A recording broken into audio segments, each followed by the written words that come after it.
Buenas chicos, buenas tardes. Les doy la bienvenida. Me complace mucho ver la aceptación que ha habido entre ustedes y la inquietud de seguir participando en esta rueda de capacitación.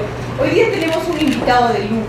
Realmente lo conocen, el doctor Jaime Coaguila es un gran amigo que ahora no es la primera vez que ha venido a acompañarnos, ya vino para una rueda de capacitación para los fiscales y ahora gentilmente ha accedido a participar en esta rueda de capacitación para los asistentes, teniendo en consideración que son ustedes el cimiento y el pilar de cada uno de nuestros despachos, teniendo en consideración que las resoluciones muchas veces son proyectadas por ustedes. Queremos, junto con el doctor, brindarles más capacidades para que estas resoluciones tengan mejor calidad. Bueno, el doctor Jaime Coaguila Valdivia es juez superior provisional, docente investigador de la Universidad Católica Santa María, San Pablo, máster en argumentación jurídica de la Universidad de Alicante en España, jurista y escritor. Para mí es un lujo dejar con ustedes al doctor Jaime.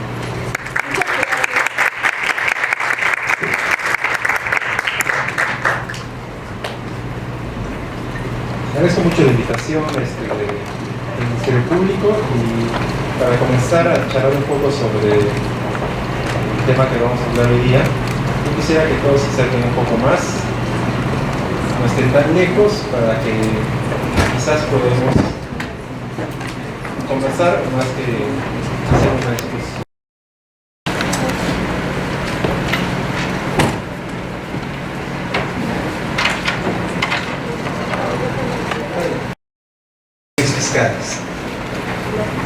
No existen muchos manuales para redactar disposiciones fiscales, más que todo la redacción se ha basado en las resoluciones judiciales.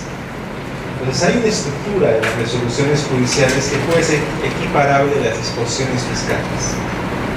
Entonces ustedes saben cuál es la estructura de una resolución judicial. Vamos a recordar qué contiene una resolución judicial. Toda resolución judicial que se dicte podría ser solamente una resolución judicial como un auto. ¿Un auto qué partes tiene? Un auto sencillo, un auto de cualquier resolución civil, penal o administrativa. La primera parte que tiene, ustedes la conocen como los vistos.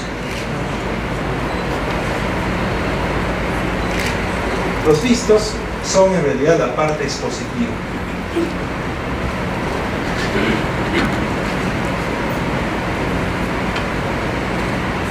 Luego sigue la parte considerativa, lo que le llaman los considerandos. Algunos le llaman parte considerativa.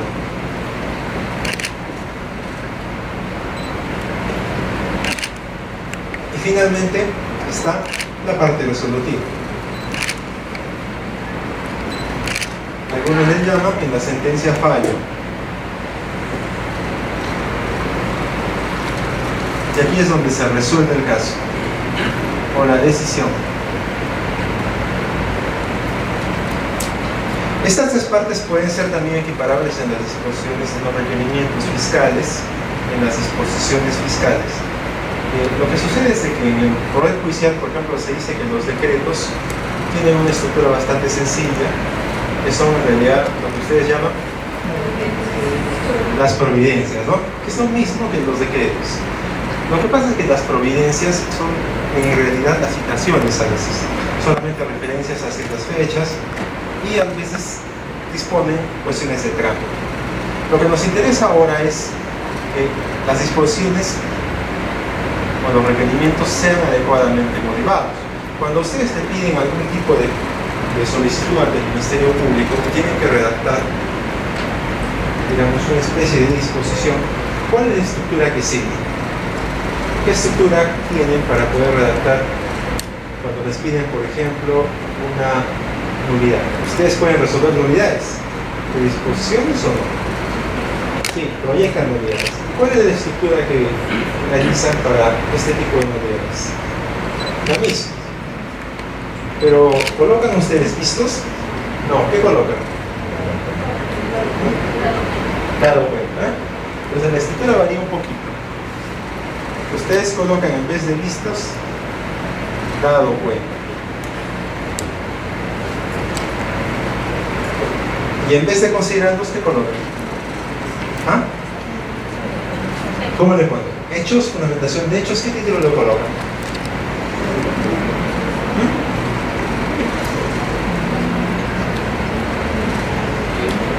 Hechos, ¿qué colocan?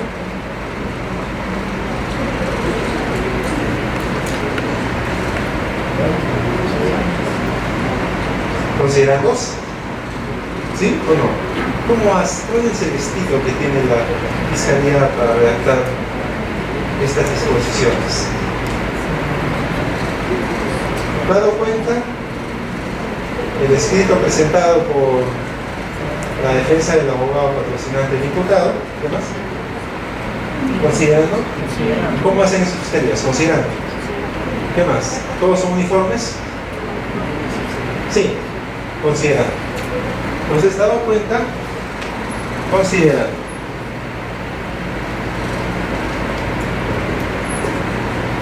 Y en la tercera parte, ¿qué colocan? Ah, se dispone.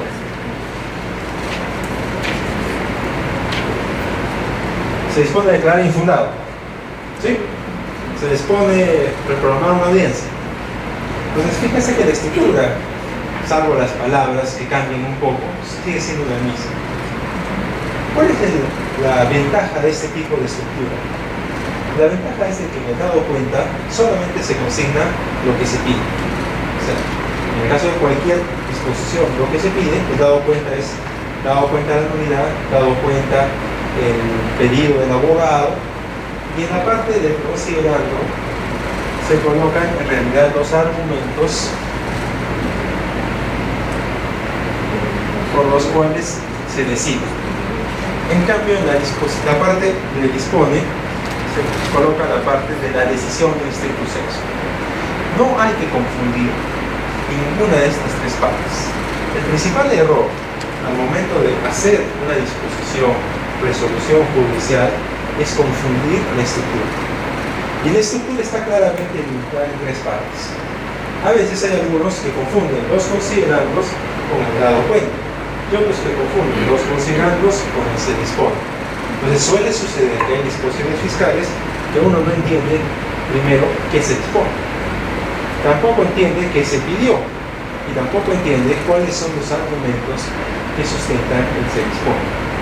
Lo importante aquí es tener claramente establecido que son tres partes, y las tres partes tienen su propia función y son diferentes una de la otra. Pues aquí en la parte de se dispone solamente se dice si se declaró fundado, infundado, se accedió o no se accedió, y el efecto jurídico de acceder o no. Si se accede a una reprogramación, entonces se declara fundado el pedido de reprogramación, y en consecuencia se señala fecha para la reprogramación, no más. Entonces la parte de este dispone es breve, es pequeña y es directa. La parte del dado cuenta también es pequeña. Es pequeña porque solamente es el pedido del abogado. En cambio, en la parte del considerando es más larga, porque en la parte del considerando están todos los argumentos que van a decir por qué está a favor y por qué está en contra de la decisión. Vamos a profundizar un poco ahora en cuanto a la parte del considerando.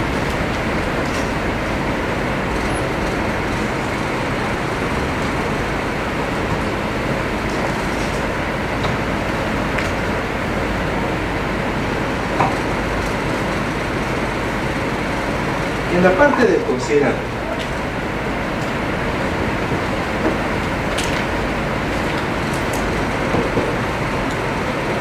parte del considerando, es indispensable conocer, muchas gracias, es indispensable conocer, por ejemplo, los antecedentes del caso, los fundamentos de hecho que están sustentando el pedido del abogado de la parte agraviada, por ejemplo.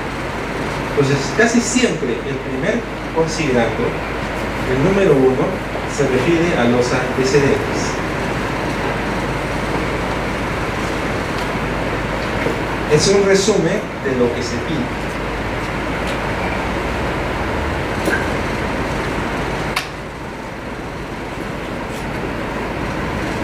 En el segundo punto, hay varias formas de trabajar la decisión.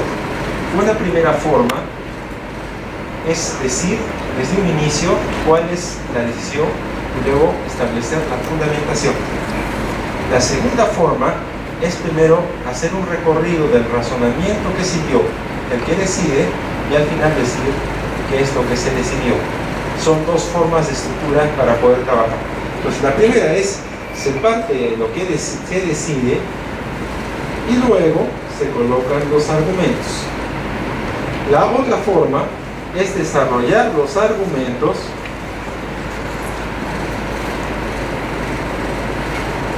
y luego señalar lo que se decide. Ambas estructuras son válidas, pero como les vuelvo a repetir, uno tiene que tener claro cuál es la estructura que va a seguir. Si va primero a decir por qué está decidiendo, o si va a desarrollar primero los argumentos para luego decir por qué, cuál es la conclusión de esos argumentos. Entonces ustedes tienen que elegir. Ahora, yo dentro de mi experiencia, depende mucho también si la decisión es oral o escrita. Les pongo el ejemplo. En una prisión preventiva, ¿sería recomendable decir desde el inicio que es fundada la prisión o decirlo al final? ¿Por qué al final?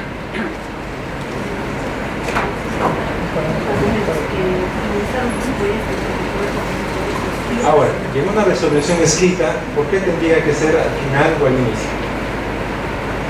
La diferencia está en que cuando uno lee una resolución escrita, lo primero que uno lee son los argumentos o la decisión. La decisión.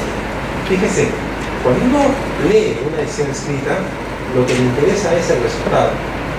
No le interesa al principio los argumentos. Si la decisión es a favor, incluso lee los argumentos, porque ya ganó. Pero si perdió, lee los argumentos. En el caso de las decisiones orales es diferente, porque en las decisiones orales uno no sabe si va a ganar o va a perder. Entonces es recomendable, en muchos de los casos, primero desarrollar los argumentos y luego decir cuál es la respuesta. Porque desde el punto de vista comunicativo, a nadie le gusta que le digan de frente las cosas sin haberle dicho por qué. Entonces, el lenguaje oral permite este tipo de estructura, pero si es escrita, ustedes pueden optar por el primero se decide y luego los argumentos, porque es evidente que el que va a leer la resolución ya va a saber su resultado. Entonces, pueden optar cualquiera de las dos formas en la disposición escrita.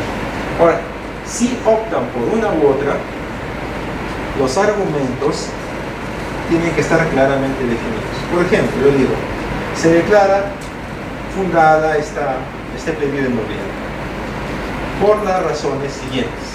Es decir, porque se vulneró el debido proceso basado en el artículo 150, inciso D del Código Procesal Penal, en base a las razones siguientes. Y las razones siguientes son los argumentos. Los argumentos son 2.1, 2.2, 2.3, 2.4.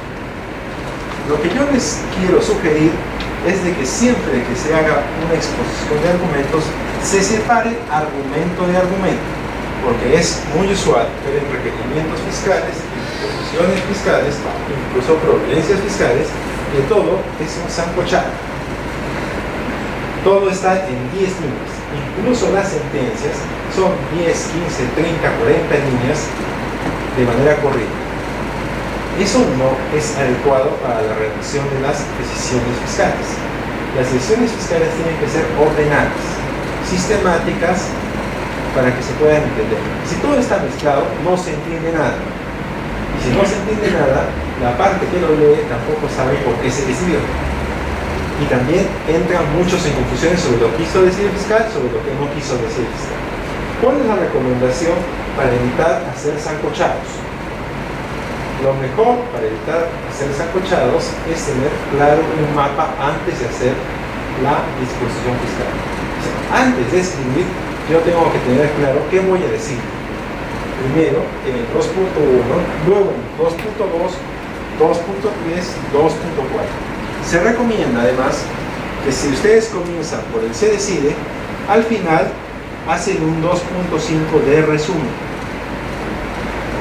Es un resumen de todo lo que dijeron antes con la conclusión. Un sintético. Un argumento sintético, donde aparece todo esto, pero en pocas palabras. Porque así se recalca la idea por la cual ustedes deciden a favor o en contra. Es probable que a lo largo de esta exposición exista además subargumentos, o sea, hay argumentos y hay subargumentos. Estamos hablando de los argumentos, pero es probable que haya subargumentos. Estos subargumentos van a depender de que el 2.1 se divida en A, B, C y D. Y cada uno de ellos tiene que estar desarrollado. Mi propuesta para efectos de redactar resoluciones, en este caso mi sugerencia para las disposiciones fiscales, es que estén perfectamente delimitados cuáles son los temas que se van a abordar en cada uno de estos puntos. Si ustedes han seguido el curso de tesis en la universidad, exactamente es muy parecido. Cuando uno hace una tesis, las tesis están divididas precisamente en acápites y en subacápites. Las disposiciones, para ser ordenadas, tienen que seguir también la misma metodología. Una forma fácil de identificar estas partes es colocándoles títulos. Por ejemplo, el 2.1 ¿sobre qué va a hablar? Sobre el debido proceso. El 2.2 ¿sobre qué va a hablar? Sobre el artículo, por ejemplo, 150. El 2.3 ¿de qué va a hablar? De repente, del caso concreto. Y el 2.4 de temas conexos. Finalmente, la resolución. Entonces, lo que se trata de encontrar es de que en cada uno de estos puntos se desarrolle un tema en especial. No es recomendable abordar muchos temas en cada argumento. Si solamente tienen un argumento, la resolución es pobre. Por la disposición viene a ser pobre porque no representaría todo el razonamiento que amerita para poder decir a favor o contra. Siempre es necesario consignar más argumentos. Ahora, hay que tener cuidado de que los argumentos no son formatos. Estamos muy acostumbrados en nuestro país a copiar y pegar. Esa forma de copiar y pegar es motivación aparente. En realidad, el desarrollo de la argumentación es propio. ¿Qué significa que la argumentación tenga un desarrollo propio? Significa de que cada uno, al momento de redactar, va a pensar con su cabeza una forma de raciocinio que es única y especial. No todos tienen la misma forma de redactar, ni de exponer, y sus razonamientos son diferentes. Ese razonamiento que ustedes tiene que aparecer en la disposición. Mientras más sólido sea su argumento y su desarrollo racional a través de la disposición, se notará que la disposición es más convincente. Pero siempre tenemos que partir de una estructura, la estructura de clasificar argumentos y subargumentos, y finalmente un resumen para que luego de esta exposición, entonces sepamos claramente cuál es la justificación de las decisiones. De tal manera que cuando el que apela también dirá que en cuanto al 2.1, en cuanto al 2.2, en cuanto al 2.3, acápite A, no estoy de acuerdo en este punto. Facilita el trabajo también del órgano revisor, porque el órgano revisor revisará los puntos sobre los cuales también está en desacuerdo la parte apelante. Como les decía, existe siempre problemas en el tema de la fundamentación en tema de formatos. Muchos tratan de eliminar la falta de argumentación racional con solamente considerar sentencias del Tribunal Constitucional, sentencias de la Corte Suprema, directivas del Ministerio Público.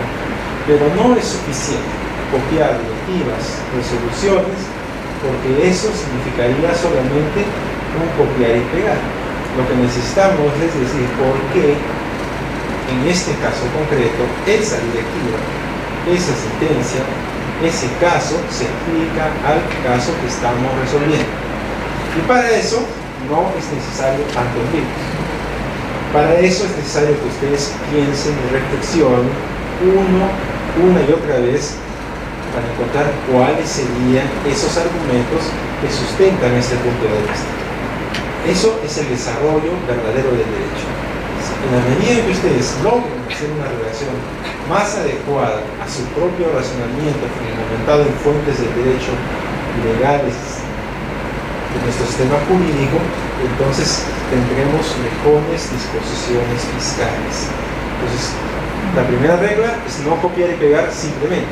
Hay que decir por qué en este caso se debería aplicar esa sentencia a este caso concreto. Y para ello hay argumentos. Argumento número 1, argumento número 2, argumento número 3. Es probable que también haya que descartar los argumentos de los abogados.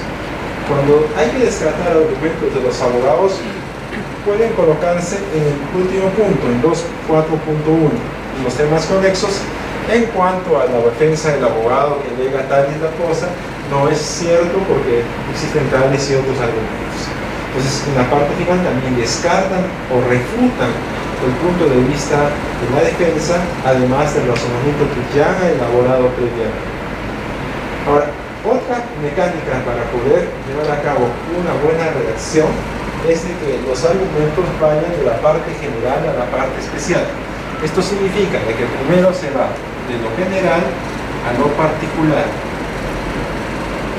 Si ustedes quieren citar sentencias, resoluciones, disposiciones y circulares, lo primero es comenzar por esas disposiciones en los numerales 2.1 y 2.2, para que en el 2.3 encajen esas disposiciones en el caso concreto, y en el 2.4 comiencen a desarrollar los argumentos por los cuales sí sería aplicable esas disposiciones o sentencias para desestimar o acceder al pedido que ha sido realizado por parte de los abogados, procuradores, partes y procuradores.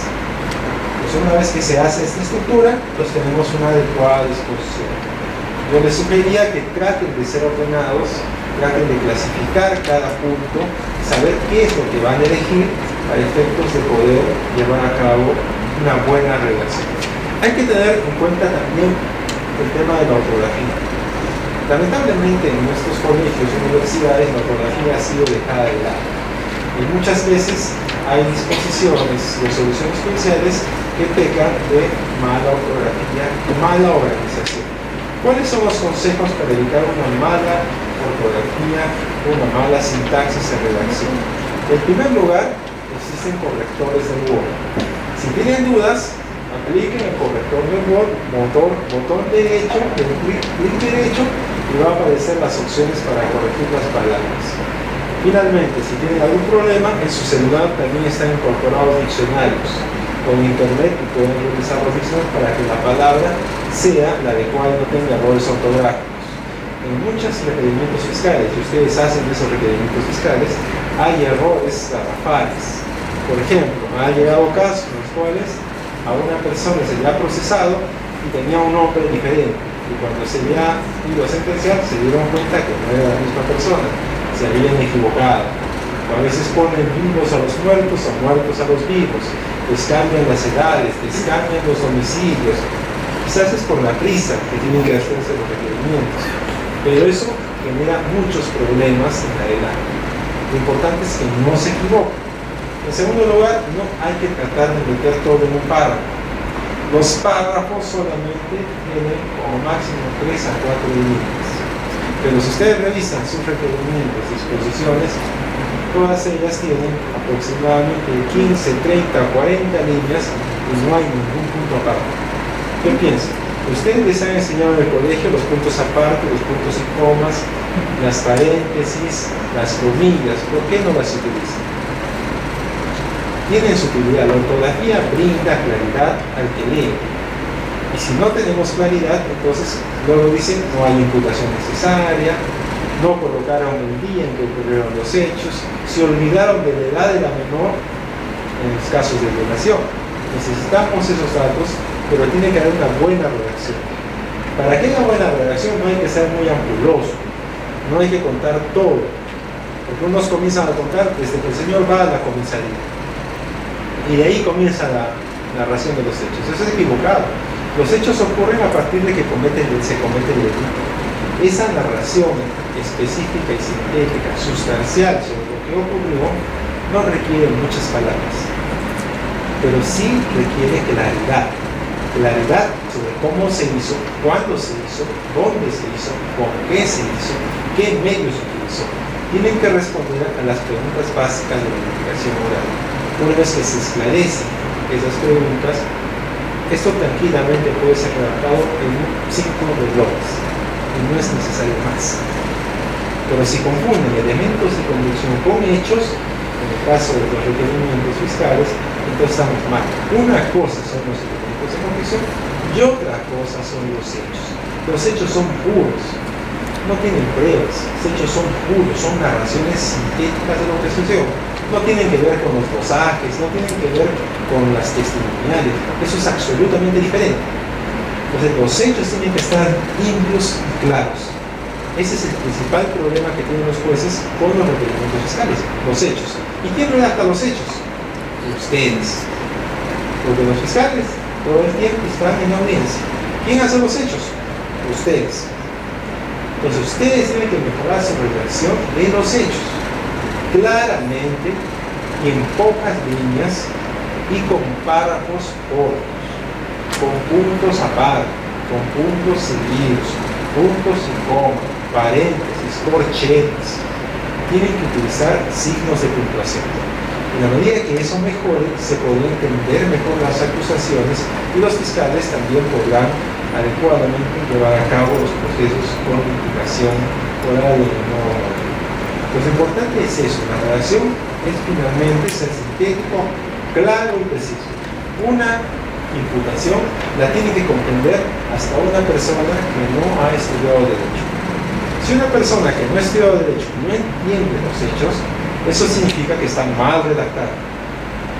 Actualmente ya existe una directiva en el Poder Judicial que se llama lenguaje plano.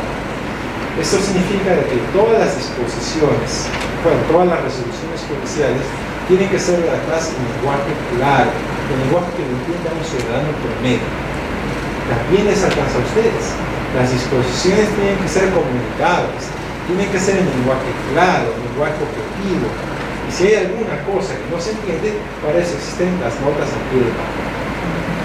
Para tampoco les pido que quedan tratados en los requerimientos. Hay fiscales que suelen hacer tratados, citan autores. A veces todos los autores no sirven para nada porque en realidad el tema de discusión es otro. El tema de discusión es sobre un tema diferente a lo que dicen los autores. Eso es prácticamente adorno literario. Los adornos literarios también si se tiene mucho tiempo, pero estamos ante el tema de la justicia. Y si tenemos tiempo de hacer adornos, muy bien. Pero yo creo que es bien difícil que todos los jueces y fiscales, y ustedes también, tengan tiempo de sobra para adornarse permanentemente con adagios jurídicos, con citas textuales de otros libros. Quizás lo más importante es saber por qué ese libro se aplica a este caso y por qué no a otro autor. Pero, en todo caso, yo prefiero las acusaciones sencillas y que sean claras y precisas sobre lo que se quiere.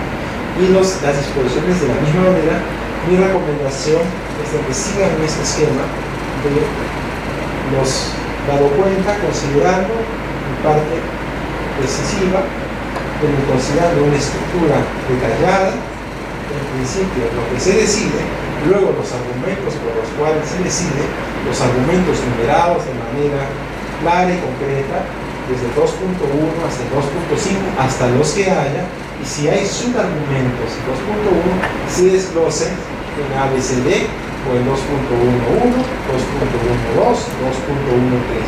Y de esta manera vamos a tener una exposición clara de las decisiones que hemos adoptado a nivel fiscal.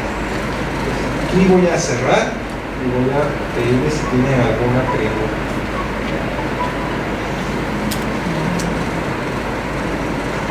Los escucho.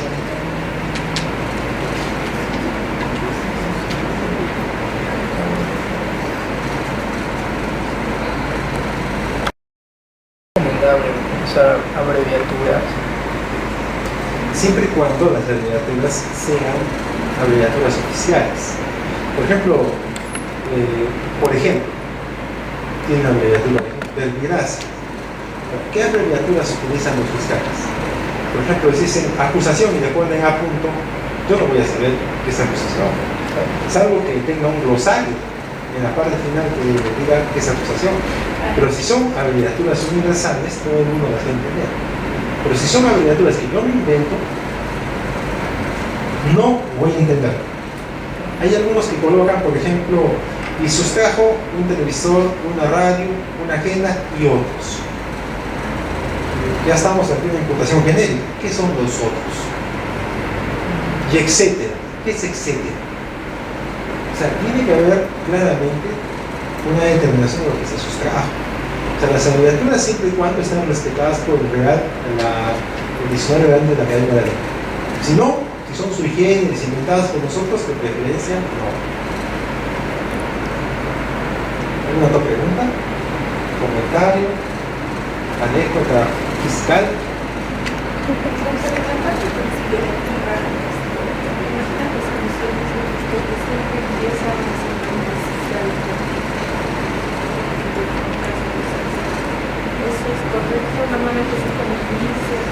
Sí, en la estructura del silogismo, el silogismo significa que primero se coloca la norma, luego se coloca los... ¿Qué se coloca? Se colocan los hechos, probablemente, y luego por qué se aplicarían a estos hechos. Otra forma de hacer el silogismo es colocar la norma general y dividirla en premisa mayor y premisa menor, o sea, dividir la norma en dos partes y luego decir por qué se subsumirían los hechos.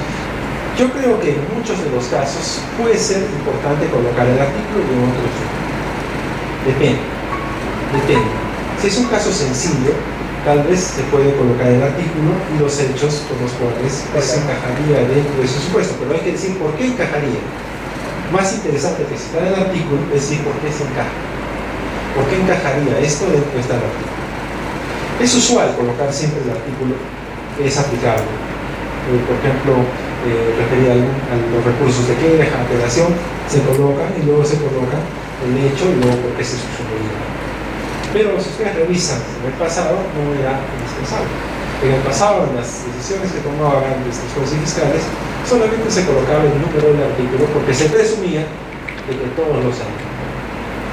Yo creo que es opcional colocar el artículo o no colocarlo. Quizás de repente habría que colocar sí el artículo que va a decir el tema, o sea, el más importante. Pero si vamos a colocar todos los artículos que son aplicables, la discusión va a ser larguísima. Y cuando lleguemos a decidir, vamos a llegar cansados. Porque vamos a llegar, después de haber transcrito tantas leyes, uno llega agotado y al final el razonamiento viene a ser 2 líneas, que es lo que sucede siempre. Uno cita sentencias de tal, criminal de tal, y al final el razonamiento son 3 líneas. Lo importante son el razonamiento. Yo podría aceptar que si se coloca el artículo, se coloca solamente el número del artículo y es suficiente.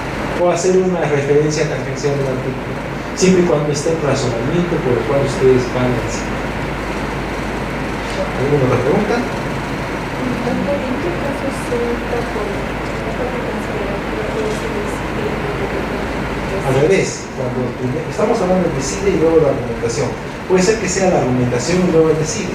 La argumentación es cuando uno procede a desarrollar los argumentos. Puede comenzar por el artículo, por la sentencia, por la directiva, y luego por qué es aplicable, y al final dice, y en consecuencia, en virtud a todo lo anterior, es que esta decisión determina que debe desestimarse este pedido. Como una secuencia de argumentos para llegar al fin. Puede ser de la misma manera también igual, pero siempre y cuando respete el orden que yo le estoy diciendo, que se establezca argumento por argumento, subargumento por argumento, para poder entender por qué el juez está decidiendo. Cualquiera de las dos vías es legítima, siempre y cuando sea clara y objetiva y si no muy complicada y con pocos renglones para cada parte. Sí. Disculpe, la cita, autores. La parte de la argumentación, o sea, si necesita las partes, sería necesario consignar el DNI más, porque había toda la ley de hasta hace se invocaría una estatal monolítica, digamos, y todos tendrían un proceso, en la cual solamente se puede no, porque esa misma se decide dentro del otro. Entonces, en todo caso, acá había un presionado de la empresas lectores que sí, a veces es quizá necesario. Pero para eso está la formalización. En la formalización ya está con todos los datos de identidad. Y en la conclusión, o sea, cuando ya van a pedir al juez el requerimiento, el juez va a dictar con todos los datos de identidad. No hay un mínimo posible. No vas a poder leer ni en todas las disposiciones fiscales o requerimientos, porque eso significaría hacer los demás trabajo. Basta que esté bien hecho la formalización para que ustedes sepan quién es el señor con su DNI y con todas sus calidades personales. Y el juez también va a saberlo cuando hagan los requerimientos fiscales. Obviamente cuando hacen una admisión, todas sus calidades. No va a haber confusión.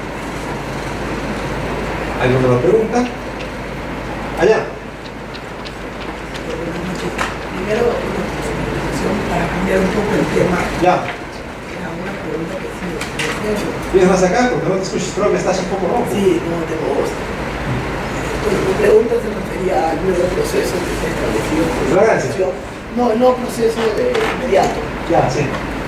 Hay digamos, un pensamiento que está considerando que esta implementación afectaría a los derechos constitucionales respecto del procesado del investigado. Si bien es cierto, ¿Cómo que ejemplo? lo que más o menos yo lo entiendo es que al Ministerio Público le está quitando la etapa de investigación porque considera que ya tiene suficientes elementos para seguir a la segunda etapa. Sí. Pero al quitarle esta misma etapa, esta etapa también era la etapa de ejercer la defensa del investigado. Sí. Finalmente el Estado puede suplir ese tiempo con todo el aparato judicial que está detrás de él. Pero el investigador no lo tiene, no cuenta con todo ese aparato. ¿Cree usted que tal vez algo habría que comentar al respecto? Sí, es interesante tu punto de vista. Siempre va a haber posturas garantistas que traten de encontrar derechos fundamentales en todas partes. Yo no comparto las posturas garantistas, pero creo que están ya en estos tiempos. Esas posturas garantistas son interpretaciones latinoamericanas de posturas garantistas que no son garantistas en el sistema europeo. Ahora, decir que no tiene suficientes herramientas para poder defenderse en procesos en los cuales actualmente ya había acusación directa es una realidad. Actualmente todos los pedidos comunes eran acusaciones directas. ¿Qué plazo tenía para defenderse también? El mismo argumento que se podía plantear para el proceso inmediato se podía aplicar para el proceso de la acusación directa que se dio antes. O sea, no hay ningún cambio. Y no va a haber ninguna afectación a derechos fundamentales, porque igualmente todos se van a someter a la terminación anticipada o se van a someter al principio de oportunidad. O sea, tienen muchas posibilidades para poder acabar este proceso rápidamente, como lo está demostrando hasta la fecha del procedimiento, porque hasta la fecha del procedimiento ninguno ha pasado a juicio, quizás había uno de los 12 casos que se han presentado. O sea, lo cual significa que estamos regresando a un estado muy parecido al que estábamos antes, solamente que con menos tiempo. Entonces no creo que haya ningún problema por el tema de violación de derechos fundamentales. Y en todo caso, todos los derechos fundamentales siempre son regulares. Y la ley los ha regulado de esta manera. Algunos decían que 72 horas era mucho, que violaba la Constitución. Sí, pero en realidad ya actualmente con la prisión preventiva también había 48 horas. O sea, no le veo ningún inconveniente, no hay que encontrar mayores explicaciones del tema. Creo que la regulación está bien. El problema es si van a cumplir el proceso inmediato el propósito que buscamos, si va a ser suficiente y va a ser la solución que estamos buscando. Ese es el problema fundamental, porque puede suceder que tengamos un proceso inmediato, se lleven a cabo las terminaciones y la gente nuevamente siga conduciendo nuestra vida. Si es así, entonces la reforma no tendría los que. ¿Alguna pregunta que decía acá, creo que el compañero? Que básicamente no importa cómo sea la solución siempre y cuando sea en base a sus tres pilares fundamentales. Dar cuenta, considerando la solución. Lo importa es el contenido de la resolución, o sea, que sea debidamente argumentada, o sea, que la resolución sepa unos por qué están diciendo a favor del pueblo y lo sepa de manera objetiva, sin muchas complicaciones. Algunas veces leen las disposiciones y ya no entiende nada, siendo abogados, ¿no? Y siendo jueces. ¿Qué quiere decir el fiscal? Devolución, porque no se entiende nada. Lo que queremos es que se entienda claro y objetivamente qué es lo, pero para eso hay que pensar antes de escribir, no escribir sin pensar. Primero hay que planificar lo que se debe escribir Y luego uno escribe rápido, porque ya pensó lo que tenía que decir. Doctor, hablando de argumentación, cuando hay un tema que también ha tratado el Tribunal Constitucional, hablar de la sobreargumentación. Cuando uno, como antecedente, te pone, por ejemplo, el derecho de defensa y muchos otros derechos, ¿no? Y al final entra a tallar, digamos, ¿hasta qué medida en una disposición fiscal se puede realizar eso? Existe también sobreargumentación en la Fiscalía y en el Poder Judicial. Las resoluciones de la sala son un ejemplo de sobreargumentación, porque se colocan más de 15 páginas a veces sobre temas de conceptos generales. Y es que hay una confusión siempre entre los jueces y fiscales. La grave confusión es que los jueces y fiscales se creen profesores de derecho. Es un conflicto de identidad. Es cierto, algunos son profesores de derecho y otros son también fiscales y jueces. Pero existe un serio problema, porque una cosa es ser juez y otra cosa es ser profesor. Y los jueces no tienen necesariamente que hacer cátedra de lo que saben. Sí, si ustedes revisan la última resolución del CNE, dice que está en contra de ese tipo de argumentación y que las calificaciones a partir de la fecha de las resoluciones fiscales se dan en base a los parámetros que establecen en claridad y objetividad, lo que yo le estoy diciendo. O sea, el CNE está de acuerdo que es así. ¿Por qué? Porque todos los jueces fiscales hacían tratados de sus disposiciones. Pero no hay que perder de vista que los jueces están para resolver problemas fiscales, para plantear teorías en casos concretos. No están para desarrollar teorías. Es cierto, hay casos en los cuales los fiscales podrán desarrollar teorías porque el tema en discusión es un tema teórico. Pero díganme, ¿cuántos casos en la Fiscalía se van a resolver con teorías? ¿En cuántos casos será necesario estar al punto de Carlos, Roxy, Cabero, etcétera y etcétera? No todos los casos. Solamente en algunos casos será necesario citar al juez, y en otros no será necesario. ¿Alguna pregunta más? ¿Comentario? Creo que el fin de este proceso inmediato es que se reduzca el número de personas que han. Yo creo que es como el tema de todo el tema de todo delito.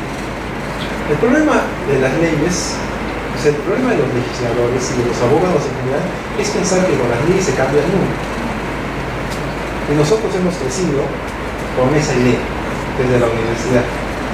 Las leyes cambian el mundo. Vamos a sancionar con cadena perpetua a los violadores, va a haber menos violadores. Vamos a mandar a la cárcel los de peligro común y va a haber menos conductores en estado de libertad. Vamos a sancionar a los de violencia familiar con cárcel efectiva y va a haber menos violencia familiar. Es la gran ingenuidad del legislador. Y esa ingenuidad es histórica. Ningún país se ha podido mejorar solamente con la implementación de leyes nacionales. El problema es mucho más complejo que cambiar una ley.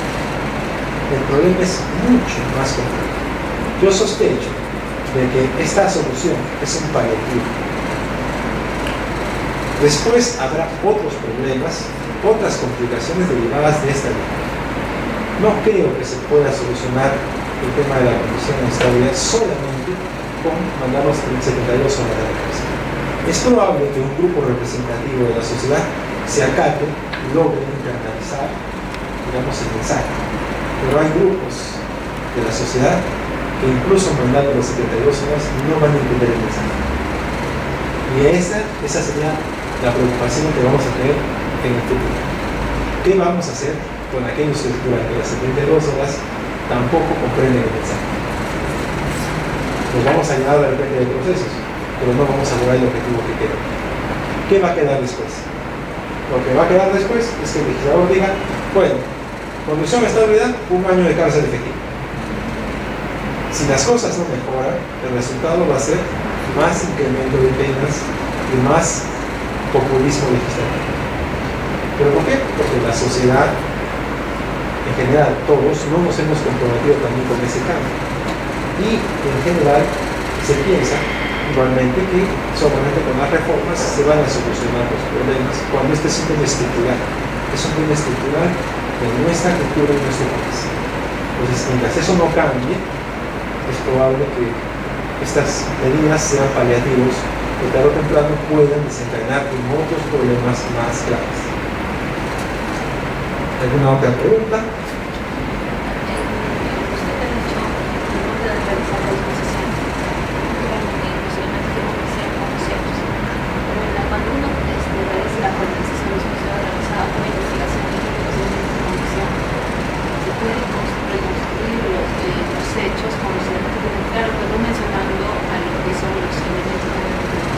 Pero los hechos son diferentes a los elementos de comprensión. Los hechos son puros. Los hechos no hablan de los elementos de comprensión. Otra cosa es los argumentos que acreditan ese hecho. Ustedes suelen en las exposiciones normalmente separar hechos y elementos de comprensión. Colocan los hechos y los elementos de comprensión y se acabó. ¿Y dónde está la argumentación?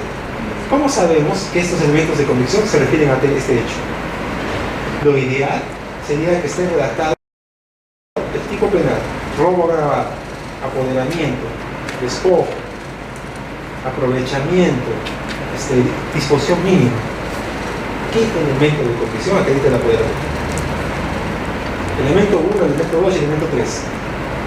¿Cuál es el razonamiento que hace que este elemento 1, 2 y 3 de convicción se determine que sea apoderamiento? ¿Cuál es el razonamiento? Ese razonamiento, ¿de dónde va a salir? Ese razonamiento nace de su reflexión, de su capacidad de articular uno y otro elemento. Mínima disponibilidad de lo sustraído. ¿Cómo podemos establecer que tuvo la mínima disponibilidad? Va a llegar un punto en que si analizamos de esta manera, mínima disponibilidad, elemento de convicción, 0. Porque no han logrado reconstruir cuál es el razonamiento que lleva a decir que tuvo la mínima disponibilidad. Casi siempre, si ustedes hacen este ejercicio, van a encontrar que sus requerimientos no tienen sustento. Porque muchos se dejan llevar en base a mis intuiciones. Intuyo que él es el delincuente porque tiene antecedentes. Intuyo que él es el delincuente porque por regla de experiencia él siempre robó autorradios. En consecuencia, este es un autorradio, él es el delincuente. Pero esos razonamientos no están justificados. Tiene que haber una reconstrucción, una cadena de reconstrucción racional para poder decir que él es el autor. Y eso solamente se puede lograr si se desglosa cada elemento del tipo objetivo con cada elemento de convicción que determina cada elemento del tipo objetivo. Es un razonamiento mucho más elaborado y mucho más trabajoso, porque tenemos que desentrañar cada elemento y encontrar los elementos de convicción que se ajustan a cada elemento y además decir por qué estos elementos acreditan este elemento del tipo objetivo. Y eso no está en ningún libro. No está en ningún libro. ¿Dónde está eso? Está en el razonamiento del fiscal. Y ese razonamiento es el que yo quisiera leer en las acusaciones fiscales, en los requerimientos fiscales. El razonamiento del fiscal. ¿Cómo él llega a construir que él es el culpable? Los jueces muchas veces nos encontramos en problemas porque los fiscales no dicen los indicios. Hacen sus requerimientos y no colocan los indicios. Ni siquiera distinguen entre indicios precedentes, concomitantes y posteriores. No distinguen cuáles son los indicios en relación al hecho. Apoderamiento, ¿qué indicios? Indicio 1, 2, 3, 4. Mínima disponibilidad del bien, disponibilidad del bien robado. Indicio 1, 2, 3, 4. No se dice, porque todo se asume de que en el bloque de todos los elementos de convicción, todos se van parchando uno por otro lado. Pero si uno se revisa analíticamente qué elementos de convicción se aplican a cada lado, va a encontrar que de repente en el ánimo lucro no hay nada. Y si no hay nada en lucro, ¿qué va a pasar? Lo van a absolver o lo van a sobreseer. Ustedes tienen la visión de que existan elementos articulados para cada uno de los elementos objetivos del tipo penal. Más aún en el tema del tipo subjetivo. ¿Cómo acreditar que se hizo con todo? Puede también una reconstrucción a través de todos los elementos de convicción reconstruir que hubo dolo, pero también hay que utilizar herramientas como la regla de experiencia para poder articularlos. Pero ¿quién va a decir cómo se articularon? El fiscal. ¿quién es el que ayuda al fiscal?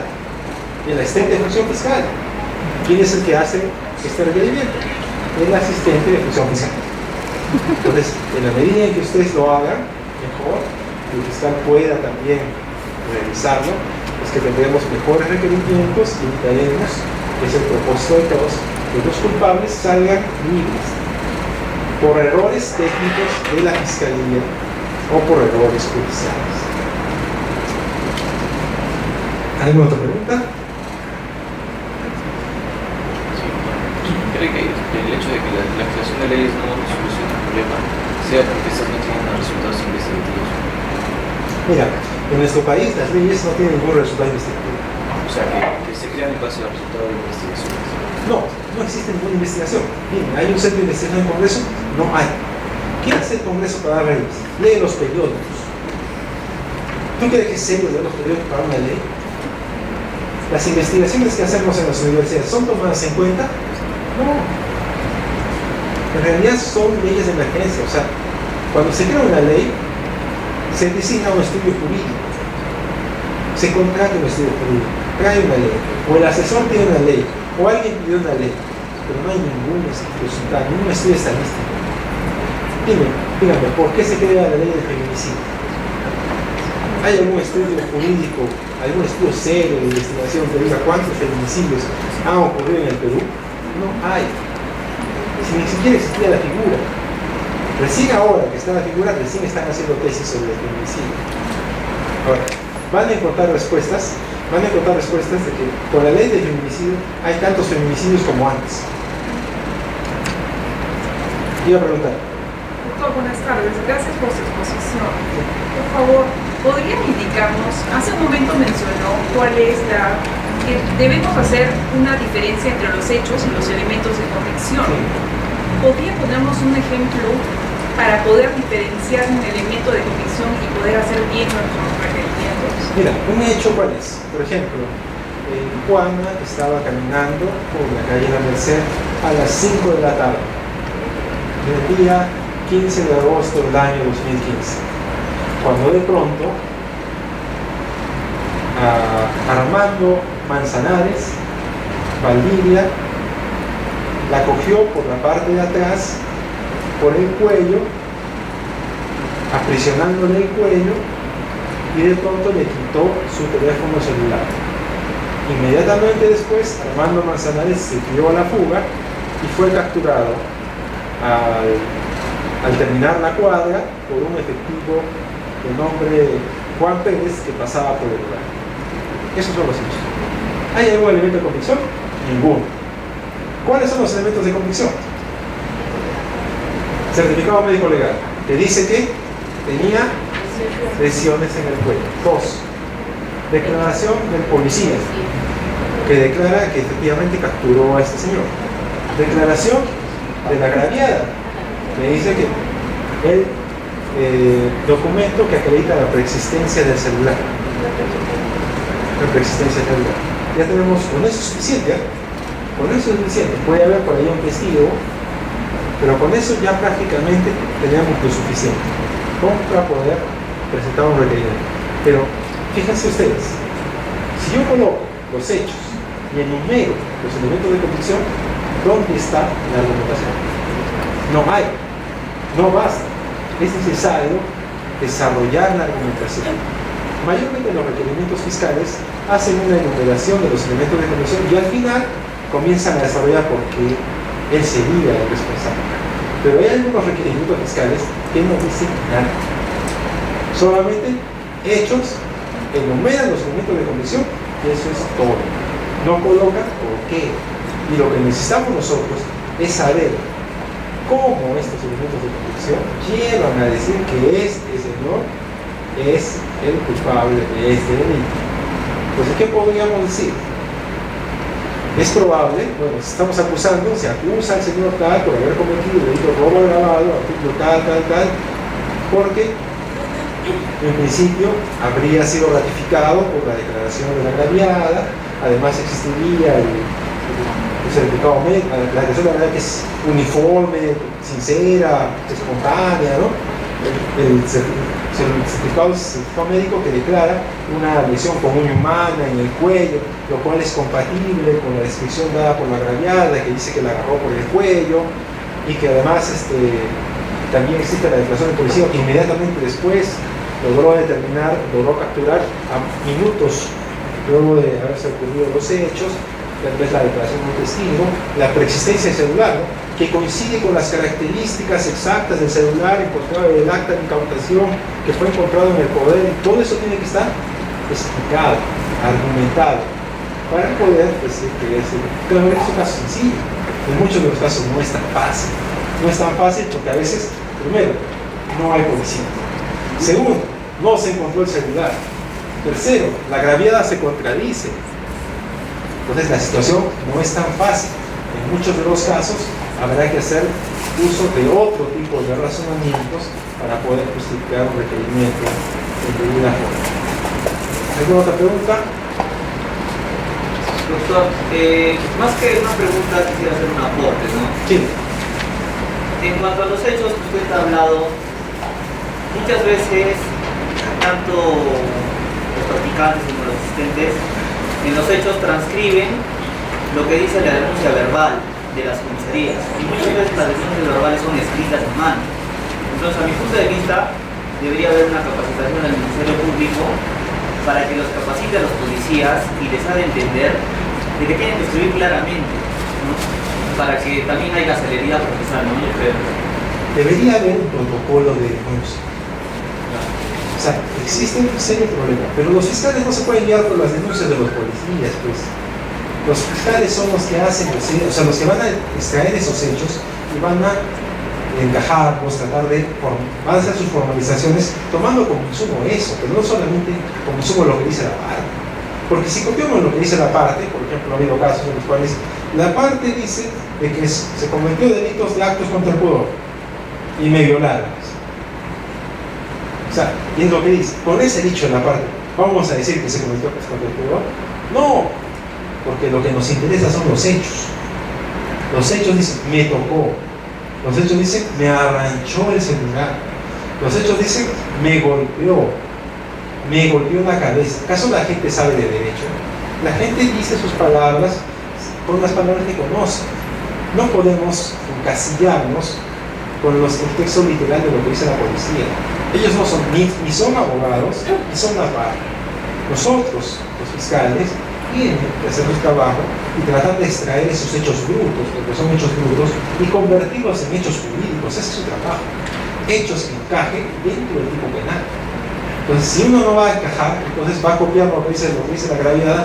Esta acusación, este proceso, tranquilamente puede caer por cualquier tipo de defecto, porque el abogado defensor inmediatamente estará pendiente de tratar de destruir esa imputación, porque precisamente está mal construida. Es obvio, las partes no pueden construir una imputación, los fiscales son los que hacen la imputación. Muchas gracias por el apoyo. Yo sugeriría que se haga un protocolo de denuncias. Es cierto, las denuncias que se colocan en comisaría están muy mal hechas. Los policías no están capacitados, pero necesitamos que la fiscalía capacite a los policías, o que se firmen protocolos o reglamentos o una tabla donde diga qué es lo que debe tener como mínimo una denuncia. Yo estuve en un curso de la policía alemana hace como unos 2 meses atrás. ¿Y qué hace la policía alemana? La policía alemana lo primero que le pregunta es ¿cuál es su nombre? Aunque parezca inocente. Llama por teléfono. ¿Cuál es su nombre? Segundo, ¿dónde ocurrieron los hechos? Tercero, ¿a qué hora ocurrieron los hechos? ¿Está usted en la escena del delito? ¿Quién es la víctima? ¿Con qué medios ocurrió? Todas estas preguntas, ¿dónde, cuándo, por qué? Todo se lo pregunta antes de colocar la denuncia. Ahora acá no, acá uno pone su denuncia y no se le pregunta nada. Prácticamente el policía escucha y transcribe. No, en la policía alemana, los alemanes, ellos hacen las preguntas y con eso tienen una tabla, incluso tienen un registro. O sea, tienen un registro donde anotan con una tablita qué es lo que tienen que preguntar. Y todo policía alemán lo sabe. Desde que están en la escuela les enseñan qué es lo que tienen que hacer y cómo deben recibir una denuncia. Ese es el primer paso. Pero nosotros estamos totalmente de manera informal. Los policías trabajan de manera informal, no profesional. Y eso perjudica el trabajo del Ministerio Público. Pero si nosotros no hacemos nada, esto va a continuar de la misma manera. ¿Alguna pregunta más, muchachos?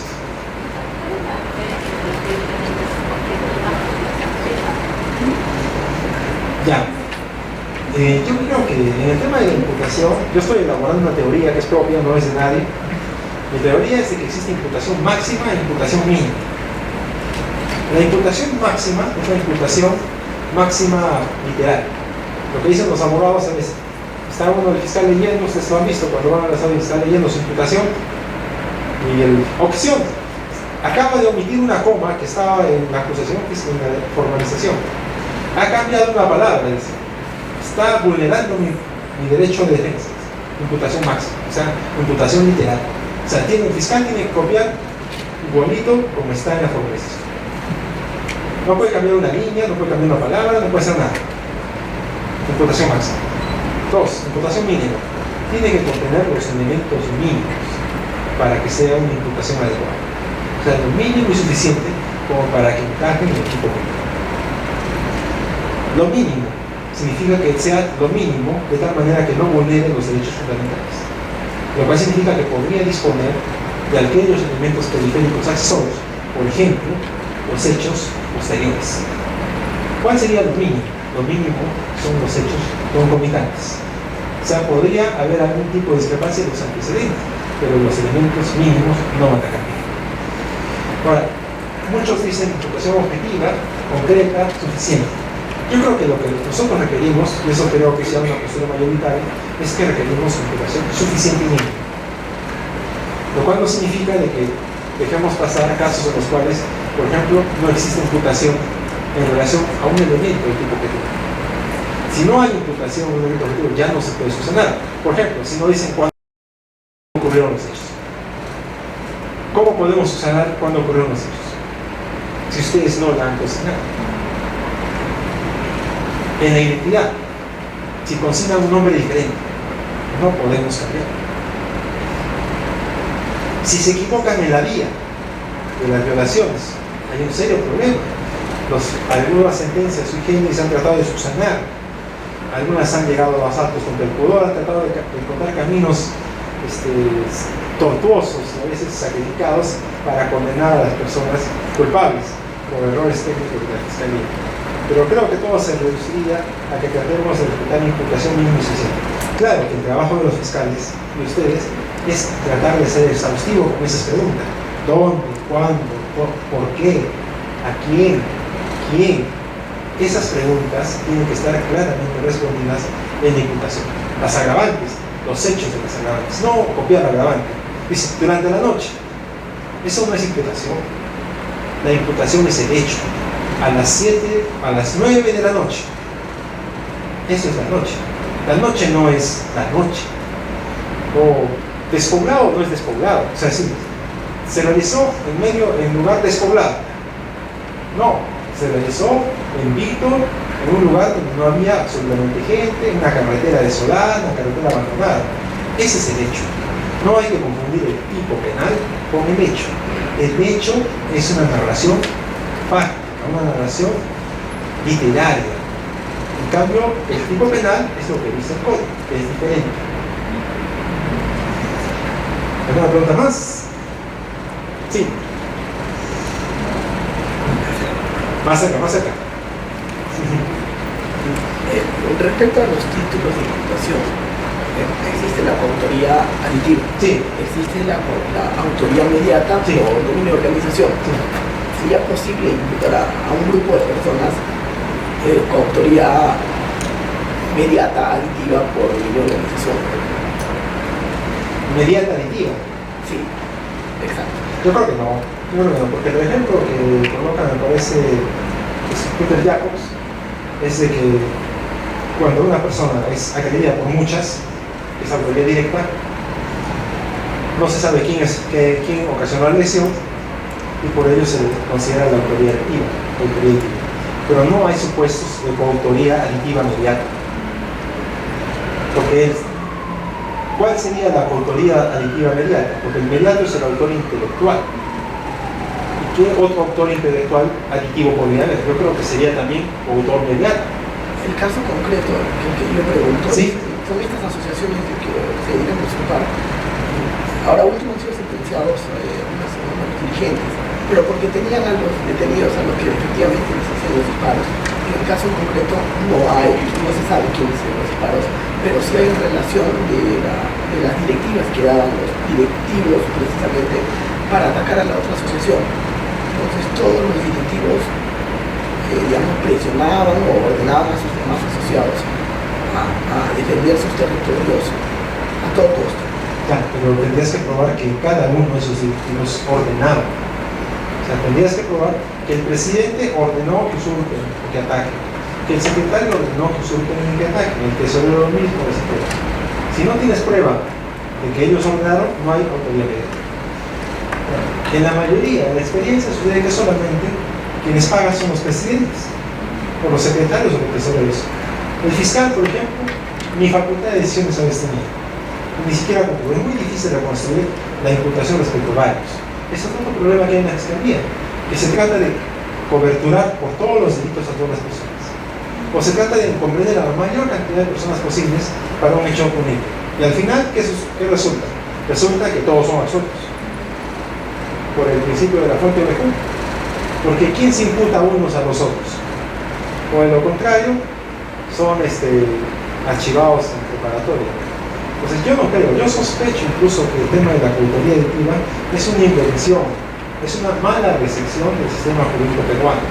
Y es una mala recepción negativa. O sea, no creo que ya se hubiera puesto en la hipótesis que los fiscales en Arequipa se colocan para hacer coautoría aditiva. Una prueba de ello es que no conozco sentencias que hayan consagrado la teoría de la coautoría aditiva. Lo que han consagrado es el pago de reparación civil solidaria, pero no me parece que haya sentencias que hagan la coautoría aditiva como una institución consagrada y reconocida. Es una forma de recepción de esa institución, pero hay que ver si es que en realidad al hacer coautoría aditiva estamos renunciando a la imputación, si estamos también creando una distorsión en el sistema jurídico, tratando de prácticamente eliminar la imputación suficiente y necesaria y mínima bajo el pretexto de la coautoría aditiva. No tenemos prueba, es coautora aditiva. Eso es lo que está pasando, es una distorsión desde mi punto de vista. Pero claro, la recesión tendrá que verse en los próximos años como premio en nuestro país. Gracias. ¿Alguna pregunta más? Bueno, si no hay más preguntas, les agradezco mucho su atención, ha sido un gusto estar con ustedes y espero verlos próximamente en sus diligencias de prisión, sale apelaciones y espero leer que pongan sus iniciales de ratito también para ver quién ha redactado este requerimiento, si han cumplido con las reglas que hemos conversado el día de hoy. Muchas gracias.